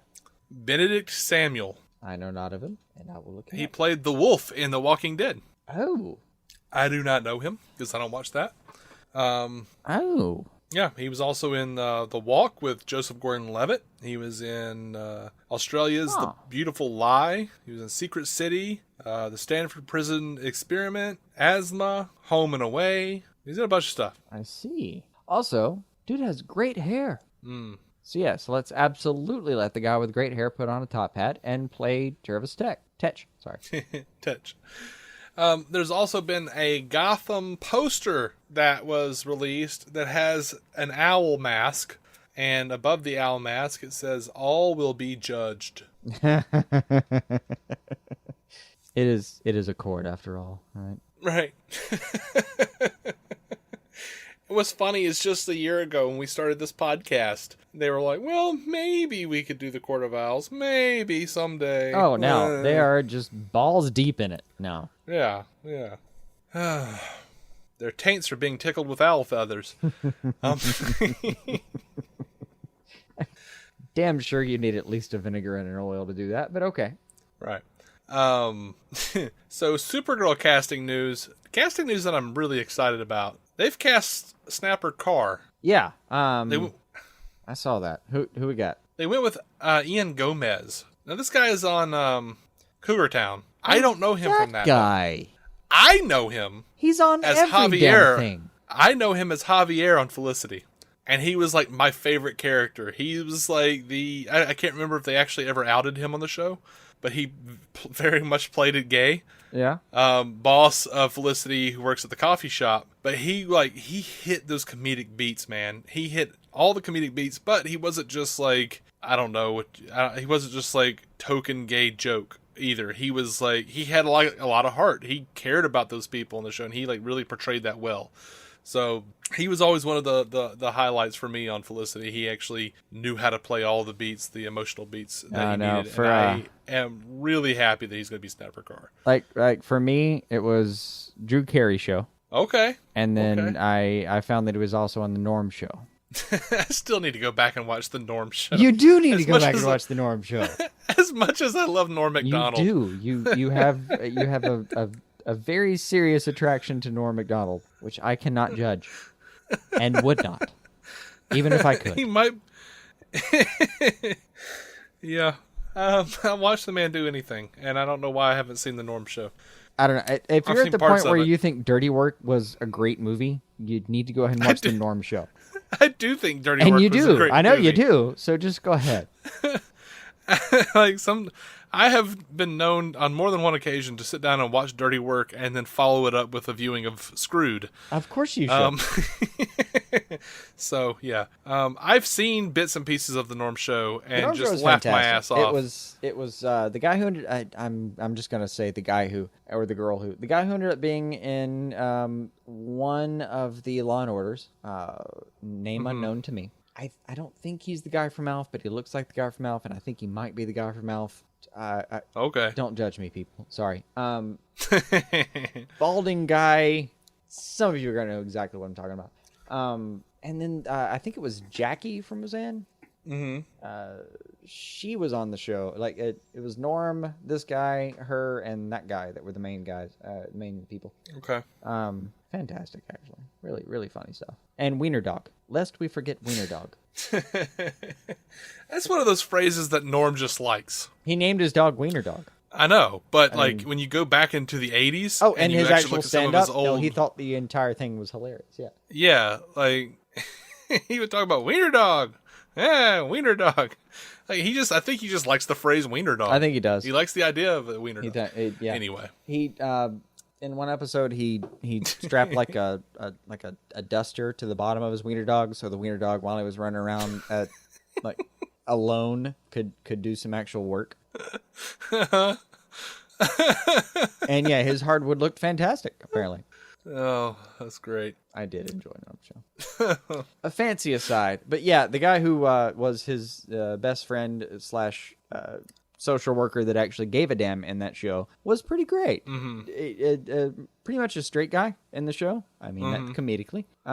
Pretty much the straight guy as far as the humor went. But yeah, good. He's always amused me. He really has. Well, good. Even a one-off in Reaper, which I will keep pushing because why the hell not? I'm the guy. I haven't seen Reaper. I'm the guy now. I haven't seen. In all of the world, I'm the guy saying, "Go watch Reaper." No, you know what? You have been that guy for me for years now. You're like, Reaper, and I'm like, it doesn't have an ending. You're like, but Reaper. And I'm like, okay. And then you're like, Better Off Ted, and I'm like, oh, okay, but it doesn't have an ending. And you're like, it doesn't, but Better Off Ted. And that goes through like all the Brian Fuller shows. Huh? Better Off Ted doesn't necessarily require an ending. Like, you're the one that's pushing all these Brian Fuller shows on me that don't have endings. I admit that fully. Freaking, but they do get picked up in other shows and all that. It's that Jason Lee show that I can't remember the name of for some reason that didn't get an ending. My name is Earl. Got an ending if you watch Raising Hope. Which doesn't have an ending. Like at all. No. This isn't happening in my life. All right, moving on. By the way, also Reaper does have an ending if you read like the AMA from I think the producer. I am not watching a bunch of episodes just to have to go to an AMA for my damn series finale. No, I'm so sorry. Supergirl has cast their Maggie Sawyer. They cast Floriana Lima. She's appeared in Terminator, the Sarah Connor Chronicles. She's been in How I Met Your Mother. She's been in My Own Worst Enemy, Ghost Whisperer, Privileged, Melrose Place, House MD, The Mob Doctor, Psych, Hawaii Five-0, and The Family. So just everything. Shocker, Kevin Smith wants to direct Supergirl. Who'd have thunk it? Yeah, Smith says, I'll go there in a heartbeat. I heard whispers of Supergirl. I would love to go up there, especially now that it's on the CW and you get to cross-reference other shows and shit like that. Well, Kevin Smith just wants to direct whatever they'll let him direct, I think. I think he just fell in love with The Flash and decided the rest of it was okay. Yeah. I mean, he had openly said that like he hadn't watched The Flash and he hadn't watched Arrow, and and he even kind of had like a Stephen Amell Goldust kind of feel to like, well, I mentioned Arrow and they said this and blah blah blah, and it felt like a bunch of like useless bravado in the room almost in a way. And I think there might be a hint of it still, where like he wants to play with the other ones, but like they're trying to play nice, and Amel's trying to say like we'd like to have him. Blah, blah. Oh come on, let's just go ahead and admit it. Kevin Smith is going to come direct a bunch of episodes of all your shows. Let's just all go ahead and admit it. Because A, he knows what he's doing, and B, he knows what he's doing. Like, just throw him over there. All right, so The Flash, the season 2 soundtrack for The Flash was announced. La La Land Records is going to be putting that out.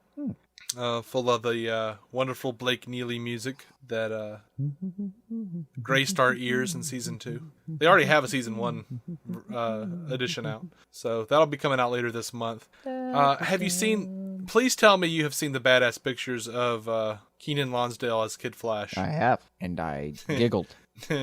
I squealed. I thought about squealing. I squealed. I was tired. I made a noise, so I giggled instead. I made a noise that I'm pretty sure I heard a Pokemon make earlier that day. It might have just been Pokemon in your room at the time, and you didn't realize you were hearing it. Yeah. Have you given the Pokemon Go a shot yet? Yeah, we downloaded it just to see, and sure enough, there were like 2 Pokemon in the room we were standing in. It's kind of addicting. And I thought, oh, this is bullshit. Like my exact words at the time were, oh, no.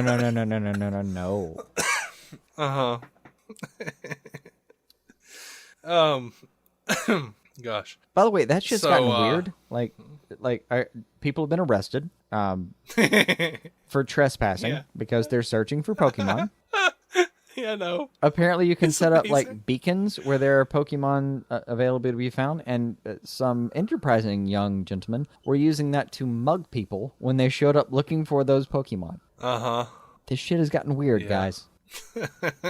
I understand that everyone's actually like out and about and walking around, but there are good and bad reasons to do it. And being out and walking around is a good thing. Being out and walking around distracted is the way you get hit by cars. Yeah. Where I live, there are not many Pokestops where you can obtain more balls and other items. So on my way home from work, there are like 2 or 3 Pokestops that are at the AUM campus. And one of them is on a soccer... Well, 2 of them are on a soccer field. But you kind of have to drive a little deep to get to it. Mm-hmm. And it was really late at night, and I went down and I grabbed a few Pokeballs, and a cop kind of cut me off and like got out and came up to my door, and basically as I was like, good evening, officer, and he went, Pokemon, and I just held up the phone with the Pokemon on. He's like, all right, have a good night. Dear God. I heard a story about a cop that actually went to stop somebody for trespassing, and they were like, oh, I'm playing Pokemon, and he was like, oh, holy shit, are there some over here, and pulled out his phone. Oh, that's fantastic. So yeah, the world has gotten strange, people. It has. What we're trying to express is a very quick and divertive PSA about Pokemons. Don't do anything stupid. Cops are still cops. Yeah. Property's still property, and go have your fun. Yeah. But for God's I wasn't sake, vandalizing anything. For God's sake, the real world is just it's still the real world. Like, don't walk into traffic. Just don't. That's weird. Don't do that. Just don't do that. Please enjoy your game. So Stephen Amell posted a picture of what appeared to be Oliver shirtless. Well, he was shirtless. It wasn't appeared. He was shirtless. He's normally shirtless. It appeared that he was about to be like in some sort of a underground fighting thing, probably in Russia, I would assume. But he's got kind of longish hair, and he's all scarred up and whatnot. So that might have been right before. Right before the wrote here. He wrote, "Here's your season 5 poster." So, all right. Well, at least the island's doing something this time. Maybe. So, yay! And by the island, I mean, would have said the same flashbacks? thing if I had. Yeah, if I had seen pictures of him in like that military gear, holding a gun in the island flashbacks of last year, I'd have been like, "Oh, finally, they're going to do something." Nope. Complete nonsense. So, I remain suspicious. Yeah. Legends of Tomorrow. The first episode title has been released. Katie Lotz, or Sarah Lance, if you will, shared an image of the script. Even if you won't, because it's not up to you. And it is called Out of Time. And apparently it will be directed by Dermot Downs. The story came from Greg Berlanti and Chris Fadak. The teleplay, unfortunately, was penned by Mark Guggenheim. That's not a bad thing. It is a bad thing. No, it's not. He breaks stories just fine. He just lies to us. He lies to us. You know what? Have you heard the thing that he did this week that made people pissed off? He's also writing Agents of S.H.I.E.L.D., the Marvel comic. Okay, that's Agents either awesome or betrayish. I don't know. Uh-huh. And he put up a picture, one of these promo pictures, Entertainment Weekly promo pictures of Wonder Woman that came out in the last few weeks, of like Wonder Woman doing like the cross arms, like she has since like her inception. And puts it up next to a picture of Elektra. Yeah, puts it up next to a picture of Elektra that's holding her size that looks kind of similar. And goes, like Wonder Woman's ripping off Elektra, who's in his stupid Agents of S.H.I.E.L.D. comic. And I'm like, dude, what? Are you seriously trying to imply this? And, people kind of got up in arms about it. Yeah. He's like kind of implying that they're ripping off Elektra somehow with Wonder Woman. Like, no, I'm sorry. No, the crossed bracelets look is always going to be Wonder Woman's. Yeah. I don't know. I mean, for decades now, going to be Wonder Woman's. I mean, there was that period where she was the secretary for the Justice League and everything. But after that, she started getting a little... Well, even then, she did the bracelets. She had them on, but I'm not sure she actually, repelled bullets with them. No, she used them to deflect paper clips.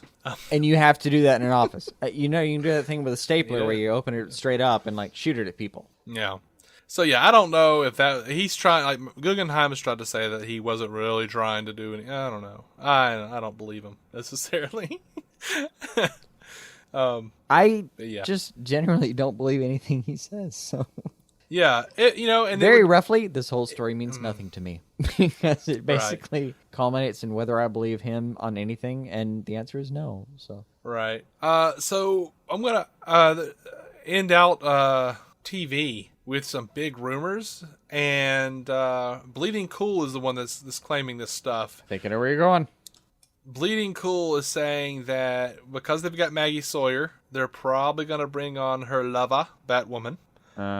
And also Barbara Gordon might be showing up on Supergirl. Mm-hmm. And John Constantine might be showing up on Legends of Tomorrow or The Flash or Arrow, depending. They did say depending on how well CWC views go. So go drink that shit in, guys. So let me go back to an original pitch. And I wish I'd put this at the front of the cast. Let me go back to something I mentioned. CWC has Constantine right now, season 1. Mm-hmm. That shit has autoplay. Mm-hmm. Guys, cheat. Fucking cheat. If you want to go back and watch the show, great. Go watch the show. It's actually pretty entertaining.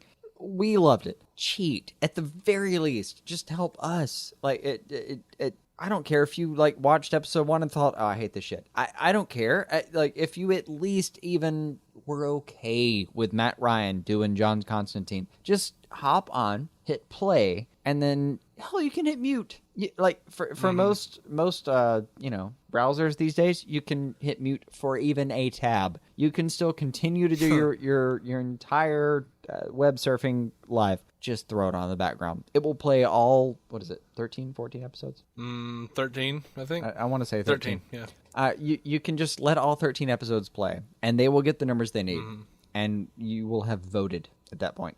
Right. Just press play. Now, apparently, because of the recent contracts with Wentworth Miller and John Barrowman, where they're regulars across 4 different shows, they're Bleeding Cool, which does have a really good track record when it comes to these types of rumors, says that such a contract has been offered to John Wesley Shipp, who, as everyone knows, played Dr. Henry Allen before, spoilers, his character was killed, but he also is Jay Garrick on The Flash. So, seeing as how the Justice Society of America is going to be showing up in Legends of Tomorrow, yeah, okay. Oh, wait, that cat from Suits can seriously act. Which cat from Suits? The guy playing Rex Tyler. Oh, okay. I haven't seen Suits. I don't know. Now, apparently they're reporting that a similar deal may be open to Matt Ryan, who played John Constantine, if that show performs well enough streaming on CWC, is what they say. Now, there's also Bleeding Cool says that they're trying to work out a deal with Fox to get Batman and Bruce Wayne on one of these shows at some point. Batwoman will Kate Kane, Batwoman will likely be on National City, or in National City on a Supergirl guest spot. Gosh, man, they're talking about bringing in Barbara Gordon as Oracle, so that with a similar dynamic between Barbara and Kate that Oracle had with Black Canary and the Birds of Prey comics. And there's also a rumor that they're going to launch a 5th series so that they can so CW can have a superhero show on every night of the week. I don't know what you think, man. Okay, all that, fantastic, right? Like, we've tried Birds of Prey before. It was what it was. I'm sorry, Ashley Scott. I'm sorry too. But for God's sake, like, Oracle and Batwoman, and that's kind of a neat take. Not doing Batgirl, but Batwoman on Supergirl. Hell, fucking yes. Right? Just yet. And also, I don't even need to say Constantine, wherever the hell you put him. We're good. We're good here. Yep. Now, would you like to go over to animation? My God, there's animation. There's animation. All right. As you will. All right. Well, Batman the Killing Joke soundtrack. It's going to be coming out. Music for Batman the Killing Joke as composed by Michael McQuistion, Christopher Carter, and Lolita Ritmanis. This is also a footnote we apply to the rest of our show. Any name ever pronounced by anyone under any circumstances comes with an asterisk at the end that right. very roughly says, we probably got this wrong. Right. they've all worked on they've worked on Avengers Assemble, Batman the Animated Series, Batman Beyond, etc. The soundtrack will be released digitally this Friday, July 22nd. And a physical copy will follow at some undisclosed time, apparently. Thing of note in the soundtrack, Mark Hamill sings as the Joker. I think it's the on a song called Go Loony. Yeah, it's got to be the song where he's torturing him. So I mean, every time you've read that book, haven't you kind of heard a bit of a melody? A little bit, yeah. I mean, it's never just been straight poetry to me. I've always kind of heard a melody and tried to read it fast enough for it to keep up with the melody. Yeah. So on Twitter, a fan said to Mark Hamill, "Are you done playing the Joker after Batman the Killing Joke? Please say no." Mark responded, "No." So it looks like we're gonna keep getting some Mark Hamill. La La Land Records is also putting out Justice League the animated series soundtrack. It's going to be a 4-disc set, deluxe set. It's going to have Lolita Romanos, Michael McQuiston, and Christopher Carter of Batman the Brave and the Bold, Batman Beyond, Superman the Animated Series, all those cats we were just talking about a second ago. It's going to be music from more than 20 episodes. Wow. So there's that. If you dig that kind of stuff, it's a limited edition of 3,000 units. It's going to be $60, $59.98. It's going to be available at Comic-Con International San Diego first on July 20th, and then La La Land Records July 26th, and a limited number of signed copies of the soundtrack are going to also be available on that website July 26th, starting at 12 p.m. Pacific Standard Time. You are not guaranteed a signed copy, apparently. The quantities are very limited. Deal with it. Yeah, that is happening. Will Arnett has been talking about the Lego Batman movie. He says, when we were first finding the Batman voice and finding what was making us laugh the first time around, it took us a beat to wade through the different things we liked and found funny about each Batman. I tried to look at all of the Batmen. Now I feel like I'm in a zone where I'm just really lucky that I've got all of these great guys who played Batman before me and the comics before that, and I get to draw in this deep well and just mix and match. He also talked about working with Zach Galifianakis, who is playing the Joker in the Lego Batman movie. He says, Zach and I had a really fun session a little while back. I've known Zach forever. The dynamic we landed on for Batman and the Joker that really works for us, I would describe as refreshing. It's a little bit surprising. It's not what people are accustomed to with regards to these two characters. So I'm excited about Zach Galifianakis being the Joker in a way that I haven't been before. I am. Also, a lot of people say that kind of thing. Between Arnett and Galifianakis screwing around, that might actually be a real thing. Yeah, might be pretty good. So, on to video games. Batman the Telltale series has a release date. The first episode will be available for a digital release in August. It'll be for iOS and Android. And it's coming out September 13th in physical release. September 13th in North America. But yeah, it says North America has a special season pass disc, which will include the first of 5 episodes in the season and will grant access to the subsequent 4 episodes as they become available for download via online updates. Now, there's something else, another video game that came out. I actually saw the headline. It says, "Stop playing Pokemon Go and play this instead." It's Batman Arkham Underworld. It's been released. It's for iOS devices only, so screw you guys. I hate you. Why? That was kind of my problem with it, yeah. Yeah. But yeah, you basically become a villain, one of Batman's villains in the game. It's in the Arkham universe, and you try to take over the city. Which sounds fantastic. So I'm going to go ahead and cop to something and say, I own a Samsung. Fuck you guys. So yeah. Or please release this on Android. We love you. I'm going to stay hateful, but I like where you're going. I imagine you just sitting back in an armchair with the tips of your fingers touching in an arc like Mr. Burns or something, saying, I shall remain hateful. I shall remain hateful and full of Rick and Morty. I shall find all the Mortys. I started playing Pocket Mortys today. I meant to try it out for 5 minutes and stay there for an hour. That happens. And then panicked. That happens. It's kind of funny for like the first hour, and then it's just enticing for all the hours after that. And it is basically Pokemon, so it's kind of deleterious to the rest of everything that's happening right now. You're like, no, I'm not playing Pokemon Go. That's stupid. But I'll play this thing that's basically play funny knockoff of it. I'm going to play Pocket Mortys. I'm going to train some Mortys instead. Last piece of news, surprisingly. Last piece of news. The word last I didn't think ever would happen in the course of this podcast. Okay, go ahead. They are apparently going to be introducing or unveiling 2 new Injustice 2 characters at the San Diego Comic-Con. Which is happening this week, right? It is happening July 21st through the 24th. So, last year we did a thing where we threw out a bonus news episode as like stuff was being announced at Comic-Con. Yeah. The funny part was like we were doing that. Yeah. We were recording going, holy shit, this just happened. Don't think that's going to happen. Yeah, I don't think that's going to happen this year.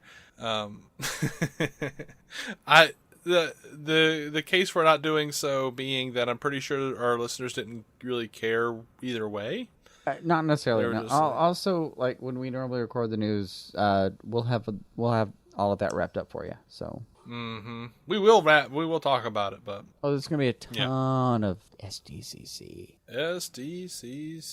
I've heard Arrow and Flash have put out specific trailers for it. Like it's what you expect. It's San Diego Comic-Con. Like there's gonna be a shit ton of new stuff happening. Well, there's also gonna be a lot of fake news. There's gonna be a ton of fake news. Like, there's going to be like, look at this trailer for season 3. And then we're going to look at the trailer and be like, that's a sizzle reel from last year. Yeah. Screw you guys. With one panel that might be new things. Like, I don't know. Anyway, that's all the news. Oh, I said we'd call it. You want to call it? Yeah. Okay. Suicide Squad kind of, dear God. Yeah. I mean, what do we have here? Hold on. I'm just curious. 7, 14. There's a good 18 days before we're actually going to be sitting down and watching this thing. Holy God, like what else could you possibly tell us? Why not just show us the movie in the meantime? Well, you know what? I don't think we actually did. I don't think we talked about the new trailer too much. But I don't feel like there was a lot of it in there. It was just like Amanda Waller's a badass. Okay, yeah. The new trailer, I'll say this for it. What is this thing, like 65 seconds? Something like that? Like it's short. A minute and some change? Yeah, it's short. It isn't the holy shit fucking the final trailer kind of moment. It's, oh, by the way, here's some extra stuff. Which I think they've really ran out of things. Like, they just don't want to tell us anymore. Well, I think it has something to do with the fact that they don't have anything else they can reveal without really revealing something. And something else to do with the fact that they've kind of told their story as far as they would like to tell it. And they, at the last minute, it seems like they've decided, well, we could go into a couple different characters, but why don't we just kind of go ahead and, why don't we explain why Amanda Waller's a badass?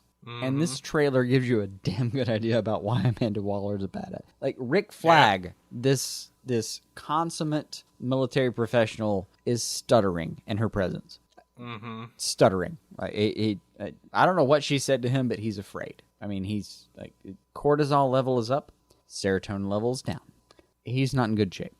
The actual trailer, though, did a great job of not, at this point I'm going to call it BVSing it, where you gave too much away. Yeah. Like, they did 3 trailers where, with the BVS, we did this, right? The storyline was, trailer 1, awesome! Trailer 2, oh.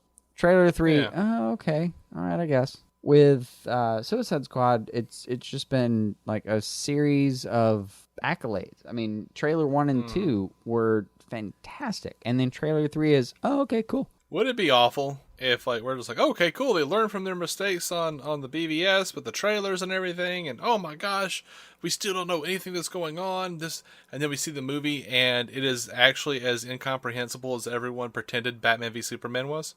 I will correct you on pretended. Look, we were happy to assume some things, and we created some things as far as headcanon goes. And I'm like, our headcanon, I think, is still intact. But we assumed some things, and a lot of those things were validated by the extra few minutes. Sure.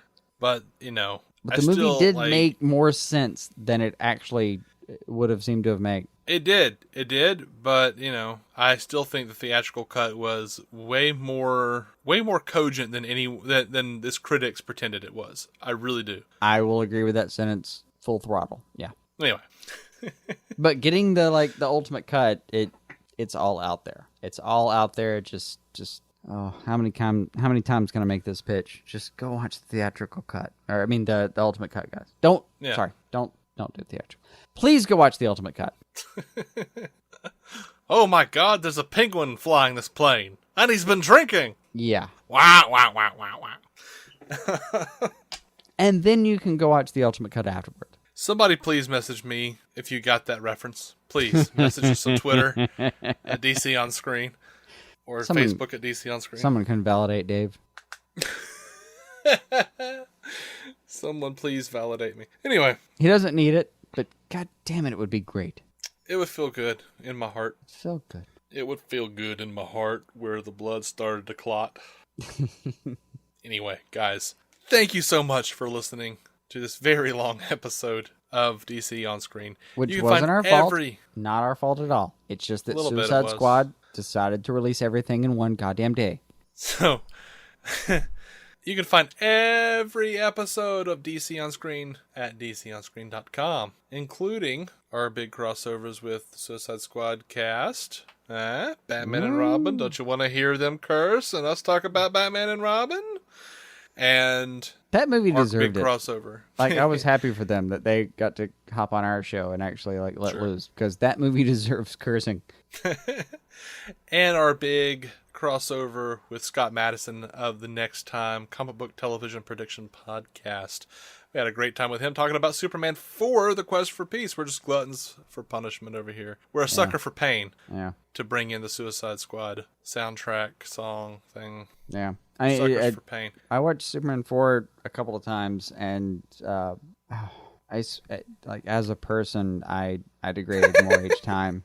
Uh-huh. I lost a little bit of myself each time. Uh-huh. But it was fun to whittle away at it with Scott. Mm-hmm. And we all needed that after having watched it. Like, the fun part is, like, there's a period before and after in your life where you have or have not seen Quest for Peace, and afterward you need a support group. And what we did was like an outlawed support group. Mm-hmm. I felt good after that. Oh man. Speaking of a support group, our buddy Sam Ruiz on Twitter just sent us a picture of a crypto, pimp-ass crypto he's got on his shelf that's going on the DC Loot on Facebook, the DC Loot album. Very nice. Anyway, yeah. Woo. What were we talking about? I don't know. I think we're talking about ending the show. Yeah, that. Sorry, we're both exhausted. For God's sake, Suicide Squad. Yeah. Love you guys. Go over to Facebook, DC On Screen. Twitter, DC On Screen. You can find us both of those places. DCOnScreen.com for every episode. Check out our buddies Steve West, Jacob Raspberry at the Screen Explosion podcast. Until next time, which I think, if I'm not mistaken, well, no, it might be another news episode, or we might wait a couple weeks. I'm not really sure what we're doing, because on Monday we're going to be, that is our big Killing Joke crossover with Scott, and we're going to have our buddy Chris, and we're going to be seeing the Killing Joke and talking about it right after. So yeah, very roughly Monday. All right, news is going to be weird next week. We may have to sneak that in before Suicide Squad, and then Suicide Squad. Oh, I'm sorry, before the Killing Joke. Killing Joke. Okay. Yeah. The other thing is, like, Suicide Squad's coming out right before that, or right after that. Yeah. So it's a big DC week. Yay! Yeah. Which means we probably will have to, like, be, like, right in the middle of that, like, right in the middle of the SDCC coverage, and just kind of sneak in a Saturday show, or something. But yeah. Anyway, you're gonna hear about all this stuff from us. But we love you. Thank you for listening. Share us with your friends. Share us with your enemies. Share us with your enemies, especially if you don't like us. Because two negatives is a positive. Like, hey, these guys are good. You should listen to them. Ha ha ha. I hate DC on screen. And now my enemy, who doesn't know that I hate him, will listen to something terrible. That's but it counts the as a plan. download. But if you hate him and everyone. But if you hate him and you hate us, chances are he'll like us. All right, I'm getting delirious. It's the math. It's the math. Be as negative as you possibly can to as many people who hate you as much as they possibly can, and then that amounts to a bunch of positives somehow. I'm almost sure that I should not be hired by an advertising agency of any kind. Jason, what do you think about this idea? Put a dog on it. Yeah, that's pretty much it. I think we should promote this. We should promote. I'm gonna say puppy. But, what about this? But Jason, we have a new drug, ice cream cone.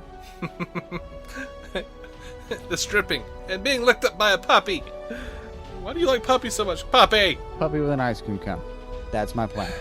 Guys, until next week, keep some DC on your screen.